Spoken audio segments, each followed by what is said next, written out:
तो फाइनली ढूँढ लिया आपने? हाँ, मुझे उम्मीद थी आप ढूँढ लोगे। आज की इस वीडियो में मैं आपको बताऊँगा, हरियाणा बोर्ड की किताब है आपकी कक्षा 6 इतिहास से, और किताब का नाम है आपका हमारा भारत एक। तो इसका पाठ नंबर 3 है और पाठ का नाम है आपका रामायण और महाभारत काल। बहुत ही प्यारा सा चैप्टर और सबसे आसान चैप्टर आपका ये इस बुक में। और आसान क्यों है? देखो, 2 मेजर रीज़न है। एक तो देखो, महाभारत आप 7th में पढ़ोगे, अभी नहीं पढ़ रहे हो, कोई बात नहीं, लेकिन रामायण जिसको आप अभी 6th क्लास में आपकी हिंदी की किताब के रूप में आई हुई है, ये वही कहानी हमको वापिस से सुनाई जाएगी, बट समरी टाइप में, ठीक है? पूरा ऐसे सारी व्यथाएं नहीं बताई जाएंगी। अब पुरातन समय में क्या था, लोगों ने भगवान को, राम को जो है भगवान मान लिया और भगवान की मतलब श्री राम की जो है भगवान राम की पूजा करने लगे। और उसी के साथ साथ जो है समय बदलता चला गया। महाभारत काल के अंदर भगवान श्री कृष्ण का अवतार देखने को मिला और उनकी भी जो है लोग पूजा करने लगे। लेकिन बहुत सारे ऐसे लोग हैं जो ये नहीं मानते हैं कि शायद रामायण और महाभारत लोगों की मनगढ़ंत कहानियां हैं। अब हमें नहीं पता कि असल में सच्चाई क्या है। तो वो सारी चीजें, यानी कि ऐतिहासिक जो सबूत हैं जो हमको मिले हैं रामायण काल के, महाभारत काल के, वो हमें इस चैप्टर में बताए जाएंगे। अब उनसे फायदा क्या होगा? एक तो हमें पता लगेगा कि रामायण की, पहले तो हमें कहानी बताएंगे रामायण क्या चीज है, उसके बाद हमको बताएंगे कि रामायण में क्या सबूत हैं कि वो रामायण असली थी या फिर असली थी ही नहीं, ऐसी ही मनगढ़ंत कहानियां। वो सारी चीजें हमें इस चैप्टर में डिस्कस कराई जाएंगी। चलो शुरू करते हैं चैप्टर को। मैं हूं अजय और आप देख रहे हैं सीसीएल क्लास। लेकिन हाँ, चैप्टर शुरू करने से पहले आपको बता देता हूँ, आपको ये जो किताब है ना जिसको मैं पढ़ा रहा हूँ अभी, हमारा भारत एक, तो इस किताब का पूरा सॉल्यूशन मिलेगा। सॉल्यूशन का मतलब है आपको हर एक चैप्टर के नोट्स, अभ्यास के प्रश्न उत्तर, महत्वपूर्ण प्रश्न उत्तर और एमसीक्यूज, ये सारी चीज़ों की वीडियोस आपको मिलेंगी। और साथ में जो है आपको लिखे हुए भी मिलेंगे, ताकि आपको ऐसे अगर नोटबुक में लिखने हैं, प्रिपरेशन करनी है, तो वो भी आप इजीली कर पाओ। तो लिखे हुए भी प्रोवाइड करा रहा हूँ। तो दोनों लिंक आपको डिस्क्रिप्शन में मिलेंगे। प्लेलिस्ट के अंदर सारी वीडियोस हैं और एक पेज का लिंक भी दे रखा है, लिखा हुआ, बाकायदा लिख रखा है कि वो लिखा हुआ वाला लिंक है ये। तो उसको जो है आप चेकआउट कर लेना। वो वेबसाइट है हमारी cclchapter.com। तो गूगल पे सर्च करोगे ना CCL चैप्टर, तो आपको मिल जाएगा। तो वहाँ पर जो आप चेकआउट कर सकते हो। ये आपका पूरा जो ये बुक है आपका लिखा हुआ सॉल्यूशन वहाँ पे भी आपको मिल जाएगा। अब लिंक तो मैंने बता ही दिया, डिस्क्रिप्शन में भी है, कमेंट में भी है, चेक कर लेना जरूर से। आप ही के लिए बनाया गया है, इसीलिए बता रहा हूँ, ठीक है? चलो, चैप्टर छोटा सा है, ज्यादा बड़ा चैप्टर नहीं है, मतलब ठीक सा टाइम लगेगा। कहानी मजे लेते हुए हम पढ़ेंगे, बिल्कुल मजा आएगा कहानी पढ़ते टाइम पे, क्योंकि मनोरंजक भरी कहानी एक तरीके से ही है। अब यहाँ पे बता रही हैं, वार्तालाप हो रही है, एक बच्ची है और एक ये शायद इसकी माँ है, आई थिंक सो, देखने से ऐसा ही लग रहा है। चलो हाँ, माँ ही है। तो देखते हैं क्या हुआ होता है। कस्बे में रामलीला हो रही है और टेलीविजन पर महाभारत का प्रसारण हो रहा है, जिसे देखकर पूजा अपनी माँ से पूछती है। ये लड़की है, इसका नाम है पूजा, ये वाली लड़की का नाम। और पूजा बोलती है, माँ, मतलब माँ नहीं बोलती, मम्मी, हर साल रामलीला होती है, इसमें किसकी कहानी दिखाई जाती है? वे कौन है जो मतलब ऐसे नौटंकी सी कर रहे हैं? वो क्या दिखा रहे हैं, की कोशिश कर रहे हैं? वो ये पूछना चाह रही है। तो माँ बोलती है, बेटा, रामलीला में हमारे आदर्श श्री राम के जीवन के सार को दिखाया जाता है, यानी कि भगवान श्री राम की जिंदगी का जो संघर्ष था वो जो है हमें रामलीला में दिखाया जाता है। अब जो है बेटी बोलती है, और माँ, ये महाभारत किसकी कहानी है? तो मतलब महाभारत तो दिखाते ही नहीं है, टेलीविजन पे ही आती है तो बस। तो माँ बोलती है, यह विश्व का सबसे बड़ा ग्रंथ है, इसमें हजारों पात्र, कहानियां और गीता है, यानी कि ये बहुत सारी चीजों का मिश्रण है महाभारत, जबकि रामायण सिर्फ राम की कहानी है। चलो आगे बढ़ते हैं। अब माँ जो है ये पता नहीं कहाँ लेके आ गई गार्डन में अपनी बेटी को। तो ये बेटी बोलती है, माँ, मुझे रामायण और महाभारत के बारे में बताओ ना, और बताओ, मुझे जानना है कहानी के बारे में। अब माँ बोलती है, तो चलो आज हम इन दोनों महाकाव्यों के बारे में जानते हैं और आपको सुनाते हैं, फिर आपको नोटबुक में टिपवाते हैं, रटवाते हैं। चलो कहानी शुरू करते हैं। ये थोड़ा मनोरंजक बनाते हैं स्टार्टिंग में चैप्टर को, उसके बाद हमारी यहाँ से असल सही मायने में चैप्टर स्टार्ट होता है। अब रामायण और महाभारत दो ऐसे ग्रंथ है, ग्रंथ समझते हो ना, वो किताबें होती है, जैसे आपकी किताब है ना, लेकिन इसमें जो है वो किताबें जिनसे हमें बहुत ज्यादा वैल्यू मिलती है उनको हम ग्रंथ कहते हैं, जिनसे हमें बहुत सारा ज्ञान मिलता है, ज्ञान का भंडार होते हैं वो किताबों को हम ग्रंथ कहते हैं। हो सकता है ये किताब है, अब आज से 1000 साल बाद क्या पता यही ग्रंथ बन जाए, क्यों बन जाए? क्योंकि भाई इसमें आज के टाइम की जानकारी है बहुत सारी, तो इसको हम ग्रंथ कह सकते हैं एक तरीके से। तो उस टाइम की जो बातें हैं रामायण और महाभारत, ये पवित्र ग्रंथ, धार्मिक ग्रंथ माने भी जाते हैं। ये दो ऐसे ग्रंथ हैं जिनके प्रति भारतीय जनमानस में अगाध श्रद्धा का भाव पाया जाता है। मतलब सब इनकी जो है पूजा करते हैं। रामायण को जो है, महाभारत को अच्छे नजरिए से देखा जाता है भारत के अंदर। ये दोनों ग्रंथ विश्व की उच्च कोटि की रचनाओं में शामिल है, यानी कि बहुत प्रसिद्धि, मतलब बहुत जो ज्ञान है ना वो नेक्स्ट लेवल का इनमें दिया गया है। इन दोनों ग्रंथों को महाकाव्य कहकर संबोधित किया जाता है। यद्यपि कई पश्चिमी और भारतीय विद्वान इन्हें कपोल कल्पना कहते हैं, यानी कि मनगढ़ंत कहानियां कहते हैं। कुछ लोग जो पश्चिमी लोग अंग्रेज आए थे ना, तो वो तो कहते थे ये तो बकवास है, ये कुछ नहीं है। तो लेकिन भारत वालों को पता है क्या ये असली है या नकली है। लेकिन वर्तमान में बहुत से पुरातात्विक और अन्य वैज्ञानिक शोधों से इनकी ऐतिहासिकता प्रमाणित हुई है। यानी कि बहुत सारी ऐसी हमें चीजें मिली हैं जिससे हम ये कह सकते हैं कि ये जो रामायण की कहानी है, जो महाभारत की कहानी है, असली है। हाँ, थोड़ा बहुत चेंज हो सकता है, पूरा नहीं होगा, बट कहानी हुई है, वो जिंदगी बीती है, उस टाइप से बीती हुई होगी, तो वो चीजें हमें पता लगेंगी अभी। चलो हम शुरू करते हैं पहले रामायण कथा को। संक्षिप्त रामायण कथा। रामायण कथा मतलब है राम की कहानी यार। राम की कहानी आपने ऑलरेडी पढ़ भी लिया है और यहाँ पे वापिस से पढ़ लो। रामायण की रचना महर्षि वाल्मीकि ने की थी। ये नाम याद रखना आप, क्योंकि ये पूछ सकते हैं आपसे, इंपॉर्टेंट है ये नाम। थोड़ा मार्कर बदल लेता हूँ क्योंकि ये दिखेगा नहीं, है ना। तो महर्षि वाल्मीकि ने इसकी रचना करी थी और इसकी इसीलिए उन्हें दुनिया का आदि कवि माना गया है। मतलब बहुत प्राचीन है ना रामायण, आजकल की थोड़ी ना, वो बहुत प्राचीन है, तो इसीलिए उसको जो है आदि कवि माना गया है यहाँ पे। तो सूर्यवंशी राजा दशरथ कौशल राज्य का शासन करते थे। अब ये भाई ये मार्कर तो मजा नहीं दे रहा, ये अपना लाल वाला ही सही है ना, ये थोड़ा प्यारा सा लगता है, खूबसूरत सा। चलो देखते हैं। ये कहानी है एक राजा के बारे में, सिंपल सी कहानी है, प्यारी सी। एक राजा होता था, सूर्यवंशी वंश का राजा था, राजा दशरथ। और वो जो है कौशल राज्य पर राज करा करते थे। उनकी राजधानी थी अयोध्या।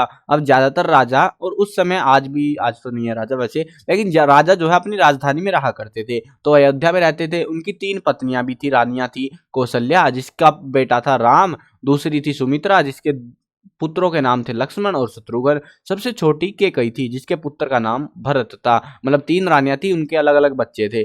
श्री राम सबसे बड़े और सर्वगुण संपन्न होने के कारण जनप्रिय थे, यानी कि जनता को सबसे प्यारे कौन थे? भगवान श्री राम सबसे प्यारे थे, पसंद थे। उस टाइम पे भगवान नहीं थे, उस टाइम पे आम थे, राजा के बेटे थे, बस थोड़ा सा ऐसे मानते थे कि वो ज्यादा समझदार है राम। उस काल में राक्षस लोग जंगल में रहने वाले। अब राक्षस वाक्षस की कहानियां जो है आई थिंक हमने पिछले चैप्टर्स में डिस्कस कर लिया, राक्षस किसको कहते थे, है ना। तो ये मत सोचना भाई ये राक्षस कहाँ से आ गए, कोई ऐसी अद्भुत चीजें नहीं थी। लेकिन उस काल में राक्षस लोग, राक्षस कौन से लोग थे वापिस बता देता हूँ।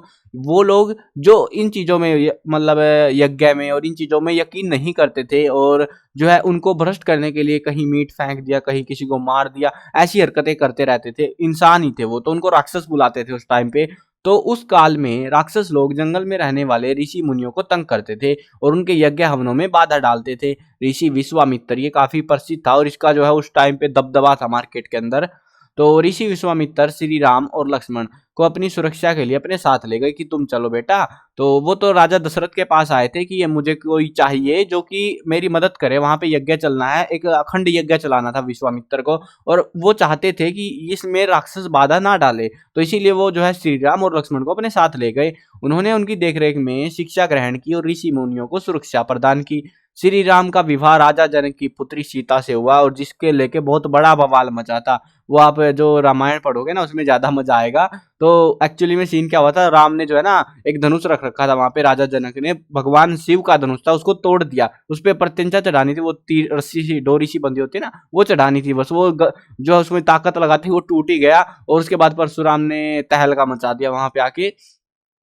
तो फाइनली जो है शांत हो गया था मामला, और उसका जो है राजा जनक की जो बेटी थी वो सीता के लिए स्वयंवर था पूरा, तो सीता का विवाह श्री राम से कर दिया गया। राजा दशरथ श्री राम को अपना उत्तराधिकारी बनाना चाहते थे क्योंकि समझदार भी वही था, अच्छा था, और राज्य की भलाई के लिए वो चाहते थे कि वो राजा बने। मतलब उत्तराधिकारी होता अगर वो राजा मर जाता, राजा दशरथ की मृत्यु के बाद ये राजा बनेगा, तो ये चाहते थे वो। परंतु भरत की माता कैकेयी ने राजा दशरथ से 2 वर मांगे। वो पहले की कुछ वचन दे रखे थे कि मैं तुमको 2 वचन तुम मांग लो, तो वो बोली कि मेरे को जब चाहिए होंगे मैं मांग लूंगी।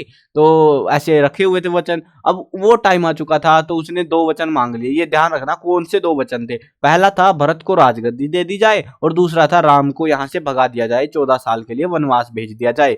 अब दोनों केस में मामला क्या था आप समझो।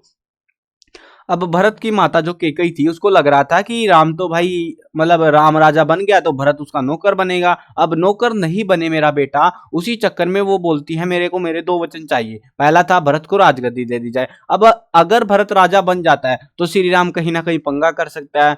तो और जनता को भी श्री राम प्यारे थे, तो उसने क्या करा, उसने बोला मेरे को दूसरे वचन में चाहिए, श्री राम को 14 साल के लिए वनवास जंगलों में भेज दो, मतलब वो वापिस घर ना आ पाए। राजा दशरथ के लिए यह स्वीकार करना मुश्किल था, वो मान ही नहीं पा रहे थे कि उसकी पत्नी इतनी हरामी हो सकती है, परंतु श्री राम ने इसे खुशी खुशी स्वीकार कर लिया। उनके साथ उनकी धर्मरायण पत्नी सीता जो है और उसका भाई लक्ष्मण भी चले गए। अब लक्ष्मण देखो दूसरी माँ का बेटा था लेकिन वो भी उसके साथ चला गया। राजा दशरथ अपने ज्येष्ठ पुत्र श्री राम के वियोग को सहन नहीं कर पाए और इसी दुख में वे स्वर्ग सिधार गए। जब वो राम गया ना वहां से, तो 6 दिन के बाद ही राजा दशरथ की मृत्यु हो चुकी थी। और सारा पंगा देखो उस टाइम पे हुआ जब भरत अपने नाना के वहां पे घूमने गया था कि चलो नाना के वहां पे घूम के आता हूँ, और केकई ने अपने वरदान मांग लिया वहां पे। भरत को पता ही नहीं है कि राम जंगल में चला गया है और तेरी माँ ने ऐसे ऐसे कांड रच दिए हैं। बाद में जब भरत आता है तो पता लगता है ये पंगा कर दिया माँ ने। तो चलो आगे बढ़ते हैं। केकई के पुत्र भरत, अरे बता दिया यार, ये तो सस्पेंस का किरकिरा कर दिया इन्होंने। चलो कोई ना, मैंने भी बता दिया था। केकई के पुत्र भरत उन दिनों अपने नाना के घर गए हुए थे। उन्हें बुलाने गए संदेशवाहक हरियाणा के कुरुक्षेत्र से गुजरे थे। अयोध्या लौटने पर जब उन्हें सारी घटना का पता चला तो उन्होंने अपनी माता की काफी आलोचना की, माता पे गुस्सा भी दिखाया और राजा बनने से मना कर दिया कि मैं राजा नहीं बनूंगा, मैं अपने भाई राम को ही राजा बनना देखना चाहता हूँ। और अब माँ का क्या होगा? देखो ट्विस्ट आ गया ना कहानी में। मतलब भरत के लिए उसने राजगद्दी मांगी कि भरत बेटा राजा बने, लेकिन भरत मना कर दिया उसको कि मैं राजा नहीं बनूंगा, मैं राम का इंतजार करूंगा।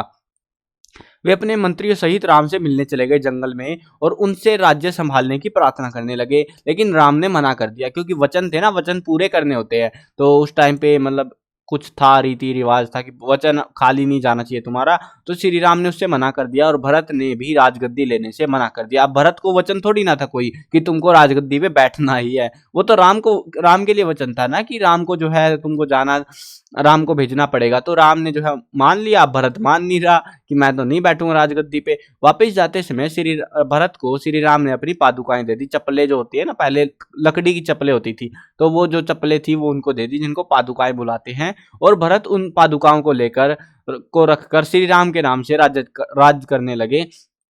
मतलब कि राजा कौन था? पादुकाएं। राजा भरत नहीं था, राजा था पादुकाएं। यानी कि अगर भगवान श्री राम वापिस आते हैं 14 साल के बाद में तो वो राजा बनेंगे, तब तक भरत उनका इंतजार करेगा, बस राज्य को संभालने का काम करेगा, क्योंकि पिता अब रहे नहीं है ना, पिता की तो मृत्यु हो चुकी है। तो वनवास काल के दौरान लंका नरेश रावण आ पहुंचता है वहां पे और बोलता है वो कुछ पंगा हो गया था, तो अति सुंदरी और ये करके जो है सीता को छल कपट से उठा के ले गया।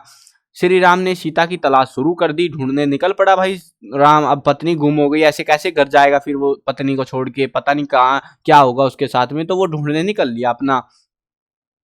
तो कहाँ पर थे हम ही गुम हो गए सीता की तलाश में। चलो सीता की तलाश शुरू कर दी। इसी दौरान श्री राम की हनुमान और सुग्रीव से भेंट होती है, हनुमान से मिलते, वो ऐसे भटकते हुए जा रहे थे। आगे मैप मिलेगा, मैप के अंदर हम सारा आइडिया लगेगा कहाँ से कहाँ कहाँ ऐसे कितनी दूर तक वो गए थे पैदल पैदल। हनुमान ने सीता को अशोक वाटिका में खोज निकाला, वो 1-2 दिन का काम नहीं था, कई महीने लग गए। इसी प्रक्रिया के दौरान हनुमान ने फाइनली ढूंढ निकाला कि अशोक वाटिका जो कि लंका में थी वहां पे सीता को ढूंढ निकाला। और संधि के सभी प्रयास विफल होने पर, यानी कि रावण से बोला कि तुम सीता को वापस लौटा दो, लेकिन रावण ने मना कर दिया कि ऐसा कैसे, तुम अपने आप को बड़े पराक्रमी समझते हो, ये वो करके, और उसने मना कर दिया। और फाइनली जो है लड़ाई होनी थी। अब प्रयास जो है विफल होने पर श्री राम ने किष्किंधा के राजा सुग्रीव और उसकी सेना की सहायता से लंका जाने के लिए एक सेतु तैयार किया। सेतु होता है एक पुल, ठीक है, तो एक पुल बनाया गया वहां पे और रावण का वध करके विभीषण को लंका का राजा घोषित कर दिया गया। ये जो रावण की लड़ाई है भाई, क्या मजा आता है इसको नाटकों में देखने में भी। और ये जो है विभीषण को जो है रावण ने निकाल दिया था क्योंकि वो राम भगत था, वो चाहता था कि सीता को लौटा दिया जाए, लेकिन वो रावण मान नहीं रहा था। रावण का भाई था विभीषण, तो विभीषण फाइनली राम की शरण में आता है और विभीषण के कहने पर जो है ना वो जो है मतलब पता लगता है कि रावण की मृत्यु ऐसे होगी और राम उसको जो है टपका देता है रावण को, और फाइनली जो है विभीषण को अब राजा बना दिया जाता है वहां पे। इसीलिए जो है एक कहावत प्रचलित हुई थी, घर का भेदी लंका ढाए, तो ये वही था घर का भेदी, इसको सारा पता था और इसने लंका को ढा दिया था। तब वे रावण के जो है पुष्पक विमान जो कि उसने कुबेर से छीन रखा था, तो उस विमान में जो है सीता और लक्ष्मण सहित अयोध्या वापस लौट आए और अयोध्या वासियों ने उनका बड़ी धूमधाम से स्वागत किया। मर्यादा पुरुषोत्तम श्री राम ने जो नियम बनाए थे वे आज भी आदर्शों के तौर पर माने जाते हैं। ये तो सबको पता होगा, जब वो खुशियां मनाई गई थी, जब वापिस आए थे, तो दिवाली उसके उपलक्ष्य में मनाई जाती है, और दशहरा जो है रावण मृत्यु हो जाती है रावण की, तो उस टाइम पे जो है उस केस में दशहरे को मनाया जाता है। उन्होंने बाली को परास्त करके उसके भाई सुग्रीव को और लंका के शासक रावण को हरा करके उसके भाई विभीषण को राज्य सौंप दिया था। यानी कि सुग्रीव जो बाली था ना, बाली बहुत शक्तिशाली था और वो राज कर रहा था, तो उसने जो है राम ने बाली का वध कर दिया और सुग्रीव को वहां का राजा बना दिया, जहां पर भी उनका राजपाट चल रहा था। और उसके बाद में लंका में गया, तो लंका में रावण को टपका के विभीषण को उसका राजा बना दिया और किसी राज्य को नहीं हड़पा, मतलब अपनी सल्तनत के अंदर उसको शामिल नहीं किया गया था। तो ये थी पूरी कहानी इन शॉर्ट भाई, इससे छोटी कहानी नहीं हो सकती कि इससे छोटी आप बोलोगे क्विक समरी, इससे क्विक नहीं होता कुछ, बहुत क्विक है। ये आपकी पूरी किताब है भाई रामायण को लेकर, वो सारी रामायण का निचोड़ है यहाँ पे बिल्कुल शॉर्ट में। चलो अब देखते हैं, यहाँ पे कुछ साइड में दे रखा है वाल्मीकि रामायण के अंश। वाल्मीकि रामायण के मूल रूप में 24,000 श्लोक थे। यानी कि जो ये कहानी है ना, ये श्लोक संस्कृत में लिखी गई थी, हिंदी में नहीं लिख रखी जैसे आप पढ़ते हो ना, ऐसी नहीं थी ये कहानी थी संस्कृत भाषा में। उस टाइम में भाषा संस्कृत चलती थी, तो वो जो है संस्कृत में ही थी। तो 24,000 श्लोक थे। जैसे संस्कृत में श्लोक संस्कृत पढ़ रहे हो ना, अभी पढ़नी स्टार्ट करिए, मतलब छठी में मिली है वैसे तो, लेकिन आपको देखने को मिलेगा कुछ पहरे से बने होते हैं, वैसे पहरे से उनको श्लोक कहते हैं। तो वो 24,000 श्लोक थे उस टाइम पे, ये देखो कितने सारे थे भाई, और जिन्हें 500 सर्गों और 6 कांडों में लिखा गया था, मतलब अलग अलग से करके वो लिखे गए थे पूरा जोड़ के। जबकि अब उसमें 25,000 श्लोक और 658 सर्ग 7 कांड हो चुके हैं। रामायण रावण वध तक ही लिखी गई थी, मतलब रावण मर गया, उसके बाद कुछ पता नहीं है कि क्या हुआ क्या नहीं हुआ, और उत्तरकांड का उसमें कोई उल्लेख नहीं था। मतलब उसके बाद का जो क्रियाकलाप हुए, राम ने जो है सीता की अग्नि परीक्षा ली, सीता के दो बच्चे हुए लवकुश, और वो जो है उनके साथ क्या हुआ, वो आगे की कहानी का हमें रामायण में कोई जिक्र नहीं मिलता। रामायण मतलब कि राम की जिंदगी, और राम ने रावण का वध करा और रामायण खत्म हो गई। तो उसके बाद की जो कहानी थी ना, वो बाद में एडअप करी गई होगी शायद यहाँ पे। और पहले देखो 24,000 थे, अब 25,000 उसमें श्लोक हो चुके हैं, मतलब 1,000 श्लोक में थोड़ी बहुत आगे की जो कहानी है वो इसमें एडअप करी गई है। तो ये हमारा एक नक्शा है, जिससे अगर आप भी राम के रास्ते पर चलना चाहते हो तो आप भी चल सकते हो। पहले आपको अयोध्या से शुरुआत करनी पड़ेगी, अयोध्या से चलते हुए आपको जाना पड़ेगा प्रयाग, ये प्रयागराज आई थिंक आज के टाइम पे तो यूपी में पड़ता है। उसके बाद आपको जाना पड़ेगा चित्रकूट, फिर सतना, फिर रामटेक, फिर पंचवटी, भंडारदास, तुलजापुर, सुबेर भान, कांड जो भी है, हम्पी तो काफी प्रसिद्ध शहर था उस टाइम पे। उसके बाद यहाँ पे तिरुचिरापल्ली, फिर कोडिकेर, फिर रामनाथपुरम, फिर रामेश्वरम, फिर जो है राम आई यहाँ पे वास्गामुआ, फिर दोनुविला, फिर वेथेरुमोलाई। तो यहाँ पे ऐसे अजीब अजीब से भी नाम है कुछ तो, लेकिन जो भी है इतना बड़ा रास्ता श्री राम ने पैदल तय करा था उस टाइम पे। अब ये देखो, आपको थोड़ा सा लग रहा होगा है ना, थोड़ा सा लगता है भाई, कुछ नहीं है ये लगभग 6-7 हजार किलोमीटर का रास्ता होगा आई थिंक सो, क्योंकि यहाँ पे आए थोड़ी ना थे राम, यहाँ पे आए भटके, इधर ऐसे सीधा आते तो कहीं ना कहीं छोटा था, लेकिन ये ऐसे एक बार उधर ऐसे भटकते भटकते उनको बहुत टाइम बीत चुका था इस तरीके से, और फाइनली उन्होंने सीता को हासिल कर लिया था, अपनी सक्सेस पा ली थी। अब जो है यहाँ पे ये रामेश्वरम काफी प्रसिद्ध जगह है, ये वाली ये जो है, यहाँ पे हनुमान यहाँ से उड़ के जो है ना, यहाँ से उड़ के यहाँ आए थे इधर। तो मतलब ताकतें थी यार, कुछ भी हो सकता है, पता नहीं उड़ के आए थे कि क्या जिंदा, बट हमें तो वैसे ही जानने को मिलता है जैसे कहानियों में लिखा गया है। मतलब थोड़ी सी कहानी मॉडिफाई हो जाती है ताकि लोगों को मनोरंजक भी लगे। तो लेकिन जो भी था, कहानी में दम है कि कहानी असली थी वो कहीं ना कहीं। रामायण की ऐतिहासिकता के लिखित प्रमाण, यानी कि हम कैसे मान ले कि रामायण असली है, हम तो मानेंगे नकली है, तो उसके प्रमाण हमको मिले हैं जिससे हम कह सकते हैं कि ये असली है भाई, इसको झूठा कौन कहता है, अब कह के दिखाओ झूठा। रामायण में वर्णित अनेक घटनाओं का उल्लेख महाभारत, पुराणों, रघुवंश आदि में भी हमको मिलता है। ऋग्वेद में इक्ष्वाकु वंश का भी उल्लेख मिलता है, जो कि हमें बताता है कि ये वंश असली में था। बौद्ध परंपरा में दशरथ जातक अनामक जातक कथाएं मिलती हैं जो मर्यादा पुरुषोत्तम श्री राम से संबंधित हमें बताई गई हैं। उसके अलावा अगर हम देखें तो जैन धार्मिक साहित्य के अंदर देखें तो विमल सूरी द्वारा रचित पद्म चरित्र जो कि प्राकृत में लिखा गया है, रविसेन आचार्य द्वारा रचित पद्म पुराण संस्कृत में है, स्वयंभूकृत पद्म चरित्र ये जो है अपभ्रंश भाषा मतलब लोकल भाषा जो होती थी उसमें श्री रामचरित प्रमाण इत्यादि ये कुछ किताबें थी जिनसे हमें श्री राम के असली होने का प्रमाण मिलता है। लेकिन ये प्रमाण पे हम नहीं कह सकते कि वो, क्योंकि ये भी किताबों में लिखी गई है और कहानियां है कहीं ना कहीं बाद की है। जैन परंपरा में श्री राम का मूल नाम पद्म मानते थे, पद्म नाम से मतलब यहाँ पे श्री राम पुकारते ना तो उसमें क्या बुलाते थे, पद्म बुलाते थे उसको। भारत की अन्य भाषाओं में भी राम की कहानियां हमें देखने को मिलती है। हिंदी में 11 कहानियां हैं, मराठी भाषा में 8 कहानियां, बांग्ला में 25 कहानियां, तमिल में 12 कहानियां, तेलुगु में 5, उड़िया में 6। तो ये इतनी सारी भाषाओं में कहानियां कहीं ना कहीं प्रचलित थी। तो ऐसा कैसे कह सकते हैं कि ये नकली है भाई? इतने सारे कहानियां बनाने का किसी को शौक नहीं था, अलग अलग इलाकों में वो भी। इनके अतिरिक्त भी अनेक विद्वान और संतों ने अपनी अपनी रचनाएं और व्याख्याएं दी है। इंडोनेशिया की ककबीन रामायण, ये जो है ध्यान रखना, ये नाम ये पूछा जा सकता है कि इंडोनेशिया में रामायण को किस नाम से पुकारा जाता है, तो किस नाम से पुकारते हैं? ककबीन नाम से उसको पुकारते हैं। तो विदेशों में रामायण के विभिन्न रूप, यानी ये रामायण जो है भारत में नहीं चल रही है, भारत के अलावा भी बहुत सारे क्षेत्रों में इसकी मान्यताएं है, इसको जो है माना जाता है। अब यहाँ पे जो है बताते हैं खोतानी रामायण कहते हैं, कहीं पे जावा में जो है शेरत राम कहते हैं, तिब्बती रामायण तिब्बत में कहते होंगे, इंडोनेशिया में राम कीर्ति भी कहते हैं इसको। तो इंडो चाइना में, इंडोनेशिया कह रहा हूँ, इंडो चाइना में जो है राम कीर्ति कहते हैं। तो ये अलग अलग देशों में अलग अलग नामों से इसको जाना जाता है। बर्मा और थाईलैंड में भी रामायण विभिन्न रूपों में हमें मिलती है।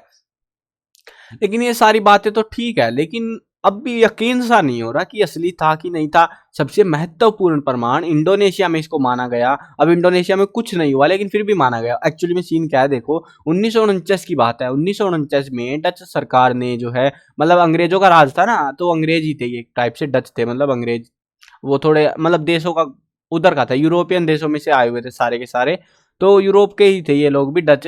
और उन्होंने क्या करा, इंडोनेशिया को जब आजादी दी, इंडोनेशिया पे कब्जा कर रखा। जैसे अंग्रेज भारत में कब्जा करके बैठे थे ना, डच भारत में भी आए थे, लेकिन क्या करा, भारत में अंग्रेज आए और उन्होंने डचों को ही पेल दिया पहले।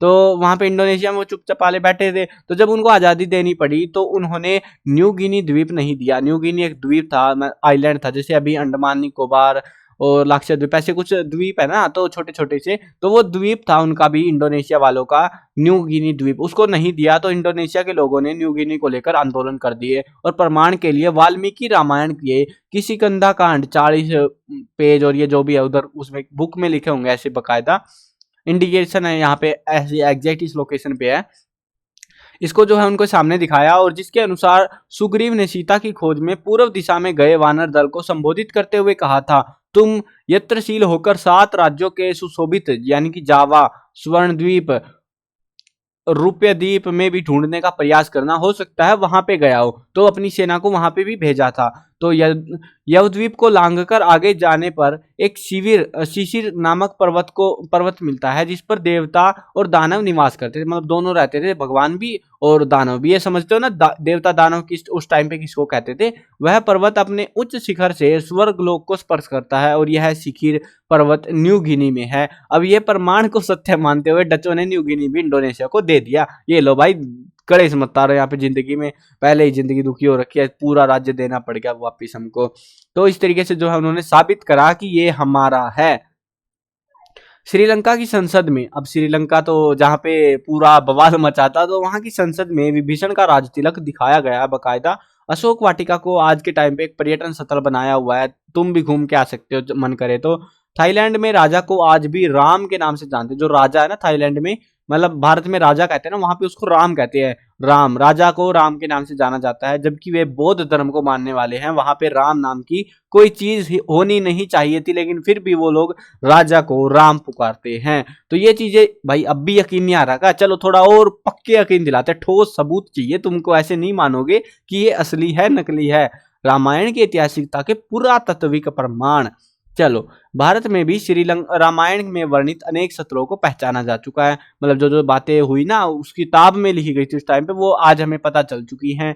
रामायण से संबंधित असंख्य मिट्टी की मूर्तियां उत्तर प्रदेश, बंगाल, बिहार, उड़ीसा, राजस्थान अलग अलग स्थानों से मिली है। अब हरियाणा की बात करें तो हरियाणा में जींद, सिरसा, हिसार, हाट, सूद, यमुनानगर इत्यादि स्थानों से अनेक मूर्तियां मिली है जिनमें रामायण की कथाओं को दिखाया गया है। अब आप बोलोगे भाई मान्यता हो गई होगी, मतलब ऐसे कैसे कह सकते हो तुम कि ये मान्यता नहीं है, मतलब बाद में लोग पूजने लग गए होंगे और वो भगवान बन गया, ऐसे भी हो सकता है। लेकिन सब्र करो, सब दिखाएंगे तुमको। पहले ये मूर्ति देखो तुम, राम सीता और जटायु नचार खेड़ा हिसार से प्राप्त मिट्टी की मूर्ति है। ये मूर्ति है, यहाँ से टूटी हुई है ये। आप बोलोगे ये वाला कोना कहाँ गया, टूट गई भाई, ये पड़ी पड़ी वहां पे, मिट्टी में दफन थी ना सारी चीजें। तो उसके अलावा देखो तो गुरुमुखी में राम लिखा चांदी का सिक्का भी मिलता है। राम कहाँ लिखा हुआ है इस सिक्के में, दिख रहा होगा आपको, है ना, देखो ये रहा। चलो यहाँ पे जो है अकबर द्वारा जारी किए गए सोने के सिक्के, तो यहाँ पे भी कहीं ना कहीं ये देखो राम लक्ष्मण की जो चीजें, ये राम लक्ष्मण के फोटो बनाए गए, तो कहीं ना कहीं था यार, ये ऐसे नकली कहना थोड़ा अजीब सा लगेगा। उसके अलावा अगर देखें तो श्री राम से संबंधित बहुत सारे त्योहार जैसे राम नवमी, रावण और विजय का प्रतीक जिसको दशहरा कहते हैं, विजयदशमी काफी उल्लास से मनाया जाता है। रामलीला सदियों से भारत में हर साल हर प्रदेश में दिखाई जाती है। अब ये तो चलो ठीक ठाक सबूत है। नासा की तो सुनोगे, नासा अंग्रेजों की कंपनी है, भारत वालों को ऐसा नहीं है कि भारत से प्रभावित होकर वो कुछ कहेगी, ऐसा कुछ नहीं है। तो नासा अपने स्वैग में जीती है, तो उस नासा ने भी कह दिया, अमेरिकी एजेंसी है, स्पेस एजेंसी जो सैटेलाइट वगैरह भेजती है, तो उसने ये बात साबित करी है कि भारत और श्रीलंका को जोड़ने वाला पुल मानव निर्मित है, जिसे जो है श्री राम द्वारा निर्मित माना जाता है और उसका समय 7000 ईसा पूर्व के लगभग है। देखो इन्होंने जो बात कही है वो थोड़ा सा समझो आप ये चीज को। अब आपको इस चीज से तो यकीन होना चाहिए। देखो एक पुल था, एक कहानी थी, रामायण पढ़ोगे या पढ़ ली है जो भी, मेरे को नहीं पता,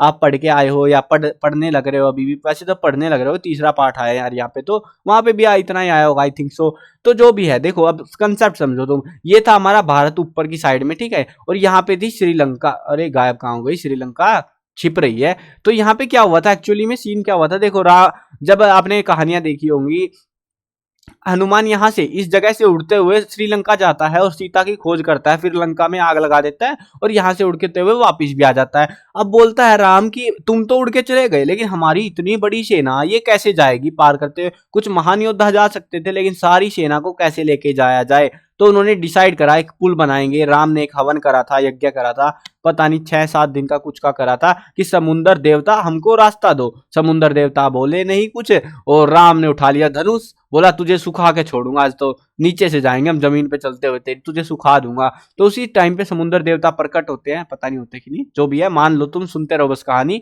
तो समुद्र देवता प्रकट होते हैं और बोलते हैं प्रभु आप मेरे ऊपर जो भी पत्थर डालेंगे मैं उनको जो है आपको मैं अपना रास्ता दे दूंगा, मैं ऐसे जो है बीच में से अपने पानी को नहीं हटा सकता। तो फिर जो है पत्थर फेंकने शुरू होते हैं, पत्थर फेंके जाते हैं। तो ऐसे ही जो है पत्थर फेंकते फेंकते पता लगता है कि सारे पत्थर डूब गए। तो उन्होंने क्या सोचा कि राम नाम में शक्ति है, तो उन्होंने सारे पत्थरों पर ऐसे राम लिखा और नदियों में, उसमें समंदर में डालने शुरू कर दिए। वो लिटरली वो पत्थर क्योंकि उनको नहीं पता ना। अब हुआ सीन क्या था, हनुमान बोला इस समंदर को कैसे पता कि ये पत्थर भगवान राम के लिए डाला गया है या ऐसे ही डाल दिया गया है। तो इसीलिए जो है उस पे राम लिखा गया उन पत्थरों पे, और वो पत्थर जो है पानी में डाल डाल के पूरा यहाँ से यहाँ तक पुल बनाया गया। अब वो पुल मैं आपको दिखा देता हूँ, असल में जो फोटो है हमारे पास में, ये देखो ये वाला, मतलब यहाँ से यहाँ तो पहुंच गई थी सेना, लेकिन यहाँ से यहाँ तक का जो रास्ता था वो राम सेतु जो बनाया गया था, इस सेतु की बात हो रही है। अब इन पत्थरों पे आज के टाइम पे भी अगर जाके देखोगे तो वहां पे पत्थरों पे लिखा हुआ है राम। और उसके अलावा जो है नासा ने बोला है कि ये जो पुल है ये अपने आप नहीं बना है, ये इंसानों ने बनाया है। तो वो कहानी और ये जो बातें कही हैं इन्होंने, और मानव निर्मित है, और इन्होंने जो कहानी बताई है बोला है कि 7000 ईसा पूर्व के आसपास है, और जो रामायण हुई है हमारी वो भी इसी टाइम के आसपास है। तो ऐसे कैसे हम कह सकते हैं कि ये कहानी रामायण की नहीं है, क्या असली में रावण का वध नहीं हुआ है। तो अब समझ गए ना, मतलब मैं कंसेप्ट क्या बोलना चाह रहा हूं, ये ध्यान रखना।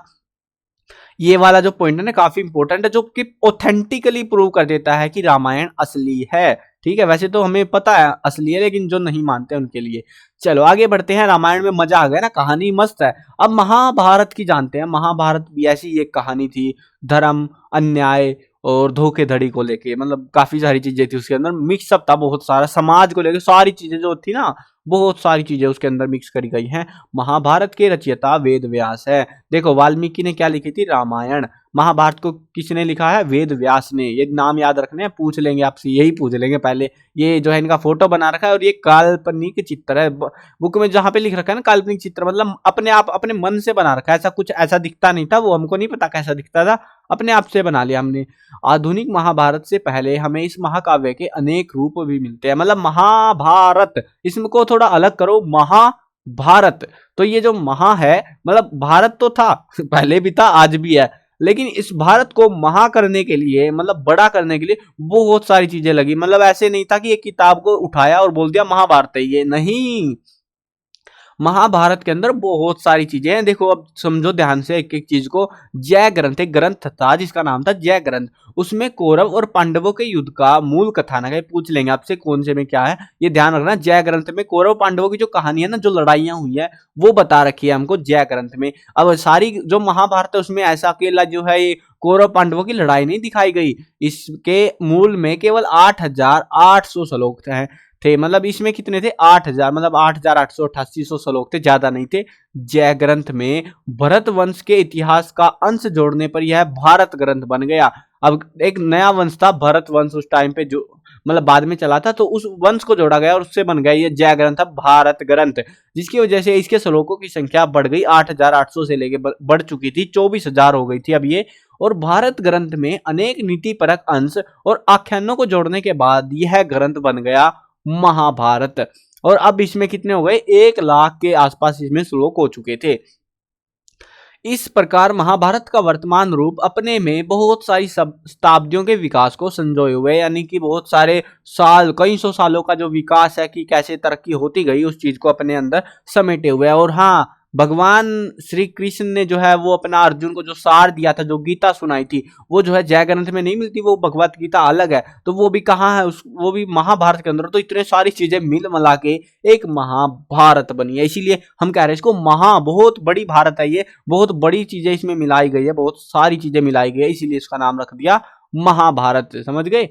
चलो आगे बढ़ते हैं। पुणे के भंडारकर ओरिएंटल संस्था में रखा गया महाभारत का संस्करण सबसे ज्यादा प्रमाणिक माना जाता है। वहां पे वो किताब असली में रखी हुई है संस्कृत में, और उसको हम पूरा ऑथेंटिक मान सकते हैं। अब इसकी सच्चाई भी देखेंगे, क्या फंडा है क्या नहीं है। देखो महाभारत ग्रंथ के बारे में कहा जाता है कि इस ग्रंथ में जो कुछ है वह सभी स्थानों पर है, परंतु जो इसमें नहीं है वह कहीं पर नहीं है। मतलब नहीं समझे, अरे चलो समझा देता हूँ। मैं बैठा किस लिए हूँ भाई, आपके लिए वीडियो क्यों बना रहा हूँ, ताकि आपको चैप्टर समझ आए। ऐसे नहीं है कि टाइम पास करने आए, मजे लेने आए। यहाँ पे कहानी में मजा तो दिलाना पड़ता है, ऐसे बोरिंग बोरिंग पढ़ेंगे तो क्या मजा, मेरे को मजा नहीं आएगा, फिर आपको भी मजा नहीं आएगा। चलो देखते हैं, कंसेप्ट समझते हैं इसका। देखो क्या सीन है महाभारत के अंदर। उस टाइम काल का सारा कुछ का मतलब है वहां पे लड़ाई हुई, दंगे हुए। महाभारत का जो युद्ध था कुरुक्षेत्र में लड़ा गया था, सबको पता है ना, मतलब नहीं पता ना, अरे पता है कि नहीं पता, चलो कोई ना, नहीं पता तो 7वीं में पता लग जाएगी। एक एक बंदे की व्याख्या वहां पे पूरी किताब है महाभारत को लेके, उसको आपको पढ़ाई जाएगी 7th क्लास में, ठीक है। लेकिन फिलहाल के लिए आप समझ लो कुरुक्षेत्र में, हरियाणा का कुरुक्षेत्र है जो, वहां पे लड़ाई हुई थी महाभारत नाम की। और वो लड़ाई जो है एक वंश को लेके थी, एक पूरा मतलब रियासत को लेके थी, सल्तनत को लेके। और वो सल्तनत बहुत ज्यादा बड़ी थी, बहुत ज्यादा बड़ी। मतलब आज का जो है यूपी लगा लो, हरियाणा लगा लो, पंजाब लगा लो, राजस्थान लगा लो, और एमपी वेमपी, बहुत, मध्य प्रदेश जो कह रहा हूं मैं, तो इतने बड़े क्षेत्र में लगभग महाभारत का युद्ध हुआ था। और इससे भी बड़ा हो सकता है, मेरे को एस्टिमेट आइडिया दिया मैंने आपको। तो इतने बड़े क्षेत्र में जब एक लड़ाई होती है, छोटी लड़ाई नहीं होती वो। और यहाँ पे उस टाइम का सब कुछ बता रखा है, वहां पे लड़ाई हुई, क्यों हुई, कैसे हुई, क्या पंगा हुआ, सब कुछ बता रखा है। इसीलिए कह रहे हैं कि वहां इस ग्रंथ में जो कुछ है वह सभी स्थानों पर आपको मिल जाएगा, लेकिन जो इसमें नहीं है वो कहीं नहीं मिलेगा, क्योंकि यहाँ पे सारी चीजें हैं। इसे हिंदू धर्म का विश्व कोश माना जाता है, यानी कि हिंदू धर्म को जो भी परंपराएं, मान्यताएं, जो भी चीजें है ना, वो सारी चीजें आपको यहाँ पे, रीति रिवाज, सब कुछ यहाँ पे मिलेगा। इसे पंचम वेद भी कहा गया। क्या कहा गया इसको, पंचम वेद। इसे जो है धर्मशास्त्र मतलब धर्म को लेके जो चीजें हैं, अर्थशास्त्र जो पैसा और जो मैनेजमेंट का सिस्टम होता है, काम शास्त्र काम कैसे, नीति वीति, नीति शास्त्र, मोक्ष शास्त्र, मरने के बाद तुम्हारा, सारी चीजें इस एक ही महाभारत के अंदर है। अध्ययन की दृष्टि से ये एक अनुपम ग्रंथ है। इसमें श्री भगवत गीता श्रीमद् भगवत गीता, ये तो सबको पता है, गीता ही बुलाते हैं जिसको हम। तो वो गीता जो है जो भगवान श्री कृष्ण ने सुनाई थी, अनुगीता, पाराशर गीता, मोक्ष धर्म आदि महत्वपूर्ण अंश संकलित है। हमने तो सिर्फ इसी का नाम सुन रखा है, ये तो पता नहीं कहाँ से है, लेकिन हाँ ये सारी चीजें महाभारत के अंदर ही हैं। नीति और लोक शिक्षा से संबंधित संजय नीति, विदुर नीति, भीष्म नीति आदि का भी समावेश इसमें है। शांति पर्व, ये शांति पर्व काफी इंपॉर्टेंट है, ये ध्यान रखना। शांति पर्व में जो है राज धर्म, आपद धर्म और मोक्ष धर्म का भी हमें वर्णन मिलता है। एक किताब है, ग्रंथ है कह सकते हो एक तरीके से, वहां पे हमें वर्णन मिलता है। मूल कथानक कौरव और पांडवों के बीच युद्ध का है। मूल कथानक का मतलब है जो मेन कहानी है ना, वो क्या है, वो है कौरवों और पांडवों की लड़ाई। परंतु इसके अतिरिक्त अनेक ऐतिहासिक कथाओं का भी इसमें हमें उल्लेख मिलता है।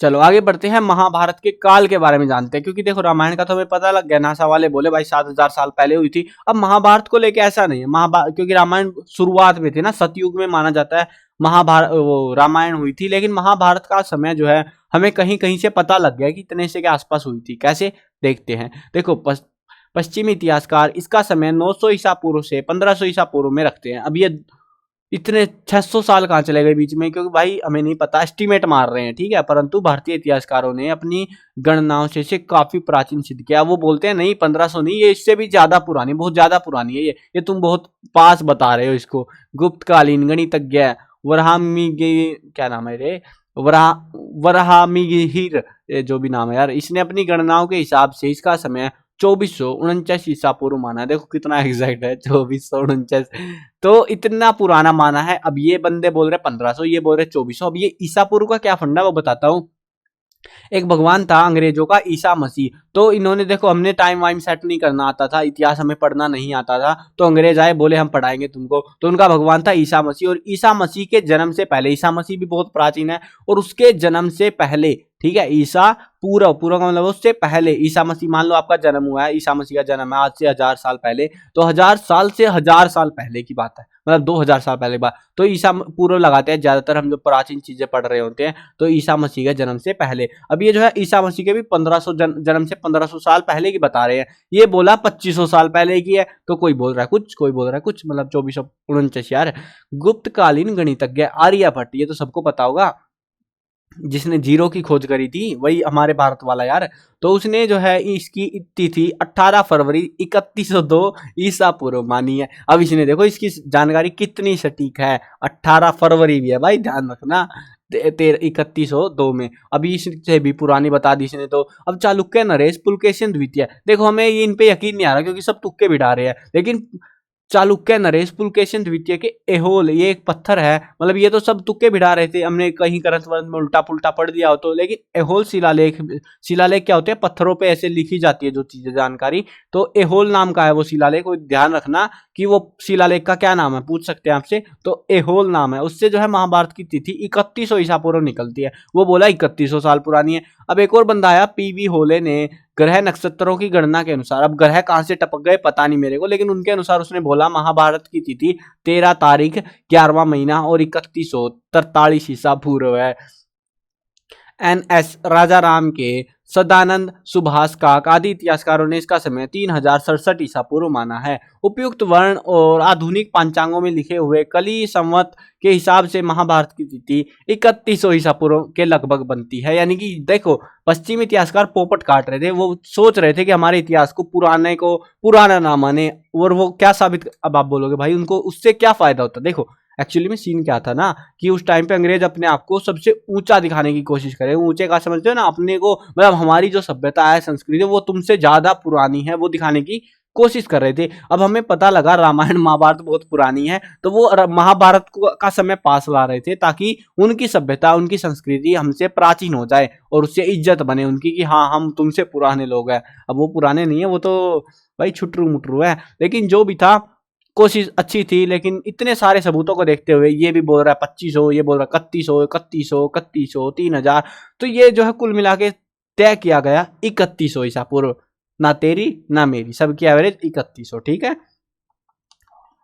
अब ये पूछी नहीं जाएंगी, इसमें बस एक चीज है, इस पूरे पैरे में एक चीज है जो पूछी जा सकती है, एहोल शिलालेख, जिससे हमें थोड़ी सटीक जानकारी मिलती है। चलो देखते हैं महाभारत की ऐतिहासिकता। ऐतिहासिकता समझते हो, मतलब हम कैसे मान ले कि ये महाभारत असली थी। जैसे रामायण में माना नहीं ना, तुमने भी नहीं माना, मैंने भी नहीं माना, अब बाद में जो नासा वालों ने मनवा दिया कि हाँ ये असली थी। अब महाभारत को कैसे माने, चलो मानना शुरू करते हैं। महाभारत में वर्णित स्थानों की पहचान लगभग हो चुकी है। जो जो जगह का जिक्र हो रखा है ना, वो सारों का हमें पता लग चुका है।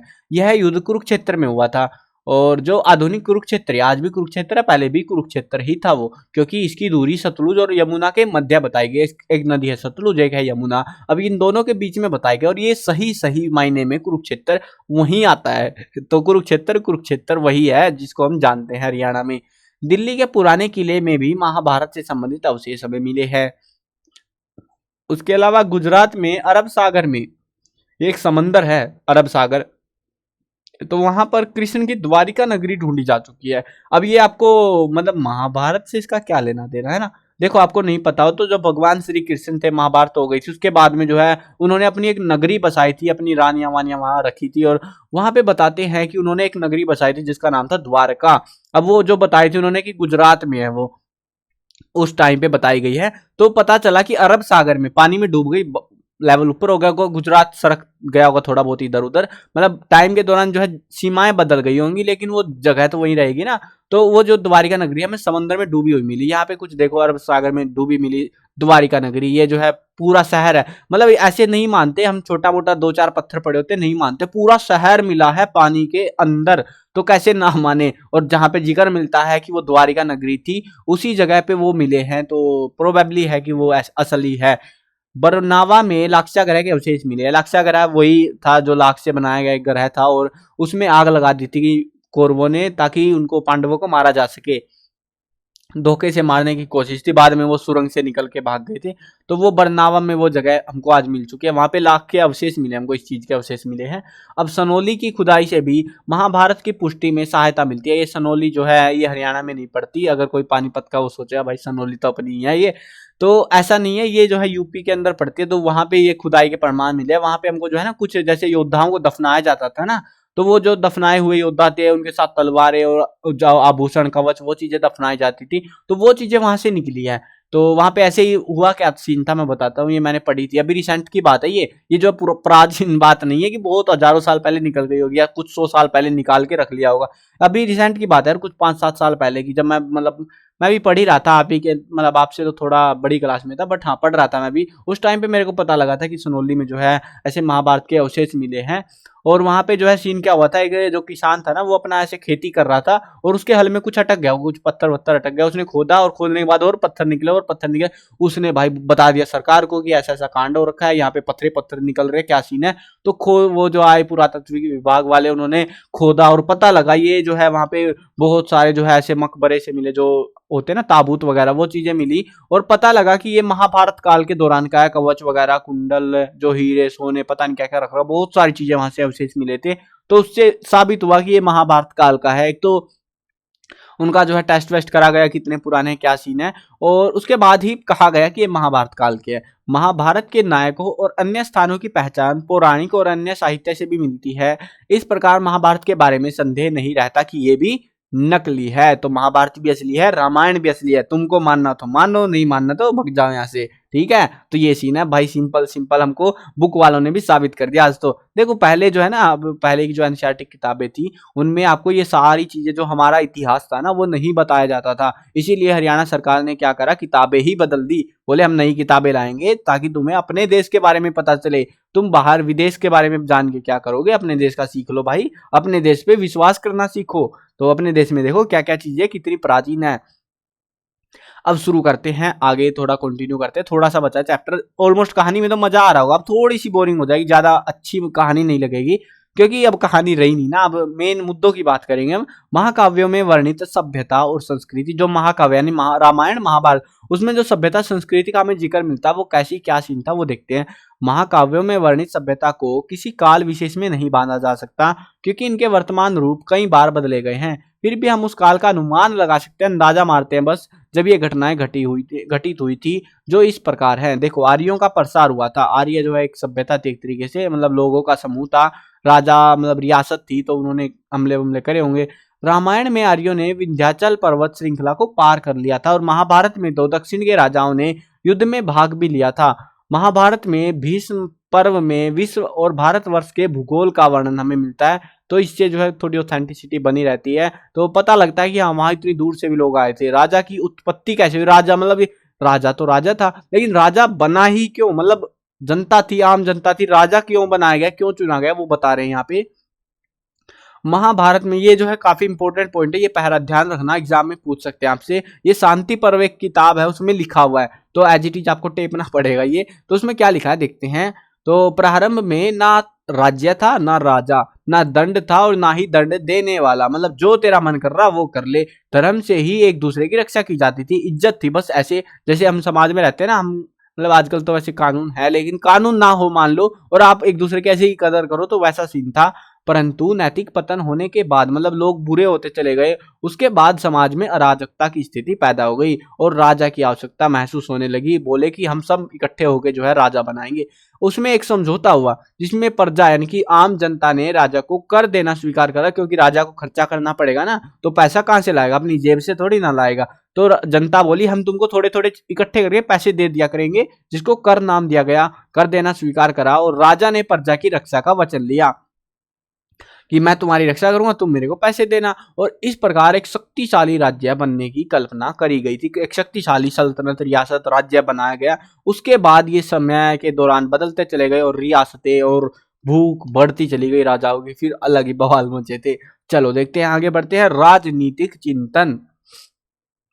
रामायण में आदर्शवाद एवं उच्च नैतिक मापदंडों की स्थापना का प्रयास है, जबकि महाभारत में यथार्थ और जीवन की व्यावहारिकता पर ज्यादा जोर किया गया है। महाभारत में भीष्म ने सामाजिक जीवन के निर्वाह के लिए राजधर्म की भूमिका पर जोर दिया। उनके अनुसार सब लोगों की प्रगति राजधर्म है। राजधर्म सब धर्मों से श्रेष्ठ है। यदि यह लुप्त हो जाता है तो सभी वर्ण और आश्रमों के धर्म समाप्त हो जाएंगे। यानी कि नेक्स्ट लेवल चीज थी, ठीक है। चलो आगे बढ़ते हैं। राज्य के 7 अंग। अब ये भी काफी इंपॉर्टेंट है, 1 नंबर में या 2 नंबर में पूछ सकते हैं आपसे। मेरे अंदाजे से 1 नंबर में पूछेंगे, आपसे पूछेंगे राज्य के 7 अंग कौन कौन से हैं। तो देखते हैं, राज्य के उस टाइम पे राजा के 7 अभिन्न अंग माने जाते थे। एक मतलब राज्य लिखना था, इनको राजा लिख दिया इन्होंने, मतलब गलती भाई सबसे होती है, हिंदी है ये तो बुक वाले भी कर देते हैं। तो राजा, राज्य के जो अभिन्न अंग कौन से थे? राजा, मंत्री, जनपद यानी कि जनपद जनता के अधिकारी होते थे वो भी, दुर्ग यानी कि किले वगैरह, कोष यानी खजाना, और सेना, और मित्र दोस्त भी चाहिए। मतलब दोस्त का मतलब ऐसा नहीं है कि तुम्हारा पड़ोसी है कि दोस्त है, पड़ोसी राज्य का राजा, वो दोस्त होना चाहिए। मतलब लड़ाई मच गई तो दूसरे उसकी सेना भी आ जाए और पीट डाले जो भी बवाल मचा रहे हैं यहाँ पे। राज्य सेना पर आश्रित होते थे। इनके बिना राज्य को अराजक माना जाता था, यानी कि राज्य के बस का फिर कुछ नहीं है, वहां पे बवाल मचेगा। अतः एक राष्ट्र का शक्तिशाली होना बहुत जरूरी माना जाता था, क्योंकि इनके बिना जीवन, संपत्ति, परिवार, धर्म सुरक्षित नहीं रख सकते थे। क्योंकि कोई भी बाहर का मुंह उठा के आएगा और बोलेगा ये मेरा है, और पीट के भगा देगा हमको। तो ऐसे नहीं हो, इसीलिए सेना रखी जाती थी, और शक्तिशाली सेना रखी जाती थी। ऐसे नहीं है कि टुचरी मुचरी रख रखी बस। चलो, राजा के प्रमुख कर्तव्य। राजा को बना दिया, लोगों ने बना दिया था ना, क्यों बनाया था समझ गए ना, ताकि लोग भैया शांति से रह सके, कोई बवाल पंगा ना करे। अब उस राजा के क्या क्या कर्तव्य उस टाइम पे निर्धारित करे गए थे। निरंकुश होते हुए भी राजा का प्रमुख कर्तव्य प्रजा पालन और प्रजा की रक्षा करना होता था। राजा से उम्मीद करी जाती थी कि वह अपनी प्रजा से ऐसा ही व्यवहार करे जैसे घर में पिता अपने बेटों के साथ करता है। शांति पर्व ये किताब है जिसके बारे में हम पढ़ रहे हैं बार बार, तो उसमें लिखा हुआ है कि राजा दुर्बल पर अत्याचार ना करे, क्योंकि दुर्बल की हाय राजा को खत्म कर देती है। धर्म का उल्लंघन करने वाले राजा को कठोर शब्दों में निंदा की गई है। भीष्म ने रक्षा ना करने वाले अत्याचारी राजा के विरुद्ध सक्रिय विद्रोह की भी अनुमति दी है। अगर वो जो है ना, अगर राजा तुम्हारा अच्छा नहीं है तो उसके खिलाफ तुम विद्रोह करके राजा को हटा सकते हो, तो इसकी भी अनुमति जो है उन्होंने दी है। अब जनमत की शक्ति। जनमत जो अधिकारी होते थे, जनता थी, उनके अधिकारी जनता में भी, उनमें क्या ताकतें थी? राजा का पद वंशानुगत होता था। वंशानुगत यानी कि राजा मर गया, राजा का बेटा राजा बनेगा। परंतु उत्तराधिकार के मामले में कई बार जनमत की शक्ति का भी उल्लेख मिलता है, यानी कि जनता की मदद से, जनमत की उससे जो है, मतलब वो चुन सकते थे अपने राजा को कि हम इसको बनाएंगे इसको बनाएंगे।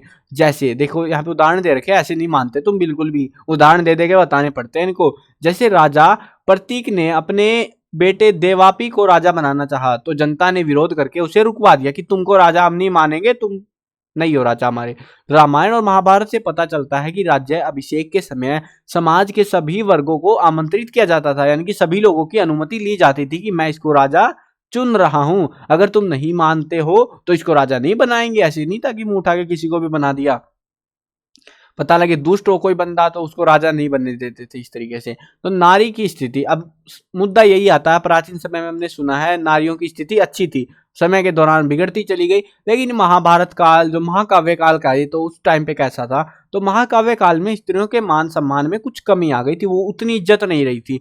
वो तो आपको पता भी लगा हो, महाभारत में देखा होगा आपने, परंतु फिर भी समाज में उनको सम्मान प्राप्त था। महाभारत के आदि पर्व में पत्नी को मनुष्य का आधा अंग माना जाता है, वह सुखी है, वह ही धर्म अर्थ काम की मूल है। महाभारत के अनेक स्त्री पात्रों का संभाषण उस युग की नारी की विद्वत्ता और तेजस्विता का बोध कराता है। विवाह को भी एक पवित्र बंधन माना गया, पहले भी मानते थे और अभी भी मतलब महाभारत काल तक मानते आ रहे थे, आज भी मान रहे हैं। वैसे तो सामान्यतः नारी के लिए एक पति का ही विधान था, पतिव्रता स्त्रियों की बड़ी प्रशंसा की गई है। चलो आगे बढ़ते हैं, उनका जो है सामाजिक जीवन देखते हैं, फिर आर्थिक जीवन देखेंगे। ये मैंने पिछले चैप्टर में पढ़ाते टाइम पे भी आपको बताया था कि सामाजिक जीवन क्या होता है, समाज के अंदर क्या चल रहा है, लोग कैसे रह रहे हैं, भेदभाव होता है नहीं होता है, क्या चीजें हैं, जिंदगी कितनी संघर्षमय है, वो सारी चीजें आपको सामाजिक जीवन में बतानी होती है। रामायण की भांति महाभारत, देखो रामायण तो हमने पढ़ ली थी, महाभारत की बात कर रहे हैं ना अभी तो हम, तो रामायण की तरह ही महाभारत में भी चारों वर्णों की उत्पत्ति ब्रह्मा के विभिन्न अंगों से मानी गई है। ब्रह्मा की श्रेष्ठता के अनेक प्रमाण मिलते हैं, परंतु अब क्षत्रियों की प्रधानता हो गई है। मतलब पहले जो है क्षत्रिय इतने नहीं थे, ब्राह्मणों की इज्जत करी जाती थी, समय बदलता गया और क्षत्रियों की प्रधानता बढ़ चली थी। महाभारत में स्वाध्याय तप से रहित और वर्ण विरुद्ध कार्य करने वाला ब्राह्मण को शूद्र से अधिक निंदनीय माना गया है। वर्ण व्यवस्था का आधार जन्म के बदले कर्म बताया गया, पहले भी वही था ऋग्वेदिक काल में, अभी भी वही चल रहा है। सर्पराज के प्रश्न के उत्तर में युधिष्ठिर कहते हैं, शूद्र के गुण यदि ब्राह्मण में होंगे तो मैं उसे शूद्र कहूंगा, और ब्राह्मण के गुण शूद्र में होंगे तो मैं उस शूद्र को ब्राह्मण कहूंगा। यानी कि जो उसके कर्म होंगे ना, जैसे उसके हिसाब से मैं उसको कहूंगा। ऐसा नहीं है कि तुम ब्राह्मण होने के ढोंग कर रहे हो बस, और मतलब जाति से ब्राह्मण हो लेकिन एक्चुअल में तुम हरकतें शूद्र जैसी कर रहे हो। तो वो जो बताते हैं युधिष्ठिर कि मैं उसको शूद्र ही मानूंगा, मैं उसको ब्राह्मण नहीं मानूंगा। फिर अनुशासन पर्व 143/46 पेज नंबर है कुछ 47, उसमें जो है उमा महेश्वर संवाद में कहा गया है कि जो सच्चरित्रा दयालु अतिथि परायण निरहंकार गृहस्थ है, वह नीच जाति के में जन्म लेने पर भी द्विजतव लाभ प्राप्त करता है, यानी कि दोगुना लाभ प्राप्त करता है। जो ब्राह्मण होकर भी चरित्रहीन सर्वभक्षी और निंदी कर्म वाला होता है, वह शूद्रता प्राप्त करता है, यानी कि वो शूद्र जैसा है, वो उसकी नीच हरकतें उसको शूद्र बना देती है। इन विचारों से शूद्रों के प्रति मानवीय एवं उदारता के रुख का पता चलता है। इससे पता लगता है कि शूद्रों की कितनी इज्जत थी समाज में और कितनी नहीं थी, मतलब अच्छी नहीं थी बेसिकली। तो विदुर काव्य और मतंग जैसे जन्मजात शूद्रों को अच्छे आचरण के कारण सम्मान पूर्वक स्थान प्राप्त था। उस काल की विदेशी जातियां यवन, किरात, गंधर, सर्ब, शक, तुसर, पलव, पुलिंद, कंबोज और अन्य जातियों को वर्ण व्यवस्था में शामिल किया गया था। मतलब ऐसी बहुत सारी जातियां थी, जैसे आजकल अपनी है ना बहुत सारी, तो वैसे ही जो है उस टाइम पे भी बहुत सारी जातियां हमें देखने को मिलती हैं। चलो अब हम पढ़ते हैं आर्थिक जीवन। आर्थिक का मतलब काम धंधा क्या करते थे या ठाली भटकते थे। देखो कृषि, शिल्प, वाणिज्य के अतिरिक्त धन कमाने का श्रेष्ठ साधन और कोई नहीं होता था।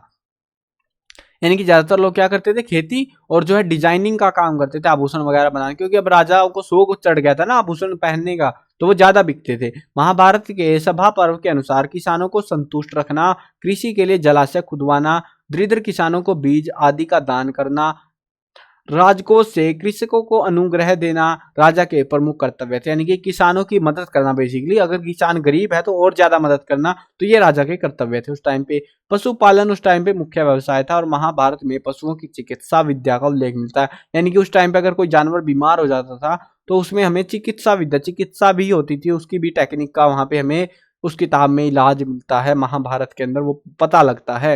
मतलब उस टाइम पे जानवरों का इलाज होता था, ऐसे नहीं था कि बीमार है तो पड़ा रहा मर जाएगा तू अपने आप ही।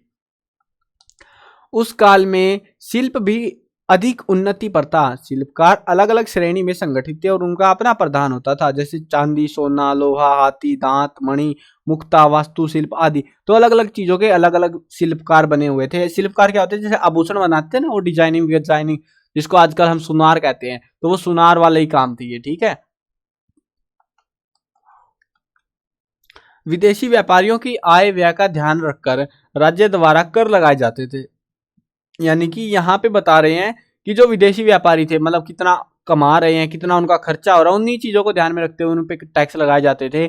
जल और स्थल दोनों मार्गों से व्यापार होता था और व्यापारी बहुत अधिक लाभ कमाते थे। इस काल में व्यापार बढ़ने से अनेक नए नगरों की स्थापना हो गई थी, जैसे कि हस्तिनापुर, सुना होगा ना आपने नाम, कुछ कहीं ना कहीं मथुरा, इंद्रप्रस्थ आदि। ये सभी नगर सड़कों और नहरों से जुड़े हुए थे और व्यापारिक केंद्र बनते जा रहे थे, यानी कि यहाँ पे ज्यादा व्यापार बढ़ गया था। अब हम जानते हैं धार्मिक जीवन, यानी कि धर्म को लेके क्या सीन था, धर्म मानते थे, कौन सा धर्म, क्या सीन था, देखते हैं। महाकाव्यों का उद्देश्य अधर्म पर धर्म की विजय स्थापित करना है। जहां धर्म है वहीं विजय है। रावण पर श्री राम की विजय इस कथन को प्रमाणित करती है। महाभारत में भी कौरव वंश अधर्म को के कारण नष्ट हुए और धर्म की स्थापना ही महाकाव्यों का एक मूल वाक्य कहा जा सकता है कि उन्होंने अधर्म को समाप्त करते हुए धर्म की स्थापना करी गई है। महाभारत में अनेक संप्रदायों का उल्लेख मिलता है। इस काल में भागवत एक महत्वपूर्ण संप्रदाय था, अब जिसमें भगवान श्री कृष्ण को विष्णु नारायण का अवतार माना गया। अब आप भी आजकल मानते हो ना, भगवान श्री राम, भगवान श्री कृष्ण दोनों किसके अवतार थे, भगवान विष्णु के अवतार थे। तो इनको वही माना गया, भगवान नारायण या भगवान विष्णु एक ही है, तो इनके अवतार माने गए हैं। दूसरा संप्रदाय पाशुपत का था, जो शिव को सर्वोच्च देवता मानता था। कोई भगवान विष्णु को अपना सर्वोच्च मानता था, कोई भगवान शिव को, मतलब हनुमान को अवतार माना जाता है ना भगवान शिव का, तो वही सीन है। तो सौर संप्रदाय में सूर्य देवता की भक्ति का उल्लेख मिलता है, यानी कि सौर परिवार होता है ना, सूर्य को लेके जो चीजें हैं, तो उसमें जो है सूर्य को जो है देवता माना जाता था।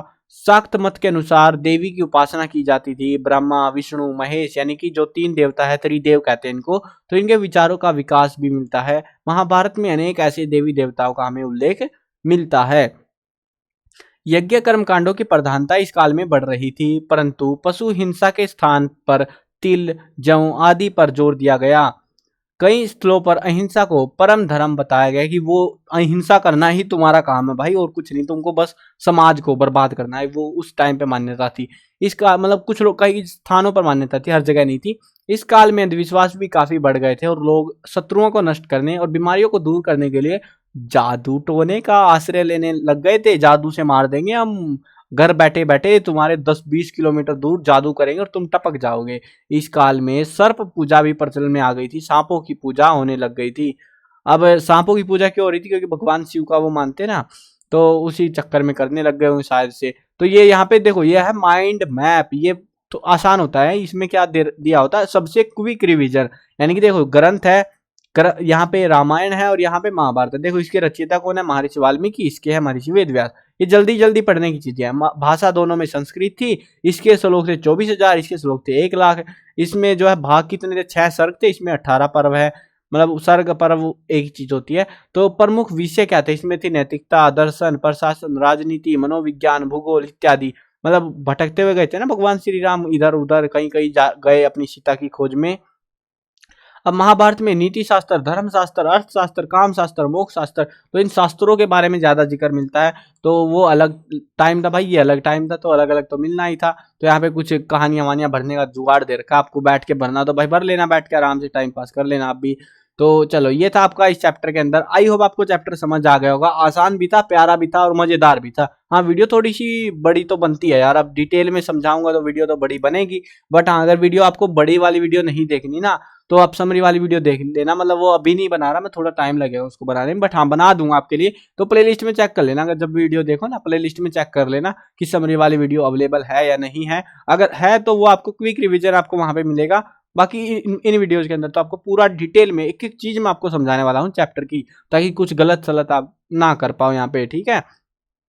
और हाँ एक चीज बताना, अभी मैं देखो बहुत देर से भाई एक वीडियो एक ही बार में बना रहा हूँ, तो जिस जिस स्टूडेंट ने ये वीडियो अभी तक लास्ट तक देखी है वो कमेंट में बताना कि क्या तुमने ये वीडियो देखी है। मेरे को खुशी होगी कि मैंने जितनी मेहनत आप लोगों के लिए करी है वो व्यर्थ नहीं गई। मुझे भी मजा आता है यार आपकी कमेंट पढ़ने में, तो कमेंट करना और जरूर से बताना आपने पूरी देखी या नहीं देखी, या सीधे लास्ट में पहुंच गए काट के। वैसे कौन ही पहुंचेगा, जिसको पढ़ना है तो भाई वो तो पूरी पढ़ के आया होगा ना। चलो आप कमेंट में बताना मेरे को। चलो वीडियो खत्म करते हैं। मैं कवर करने वाला हूँ क्लास 1 से लेके 12 तक सभी सब्जेक्ट की वीडियो, हिंदी मीडियम और इंग्लिश मीडियम दोनों में होने वाली है। तो सब्सक्राइब करो, साथ में घंटी दबाओ ताकि कोई भी अपडेट आए आपको बिल्कुल टाइम से मिल जाए।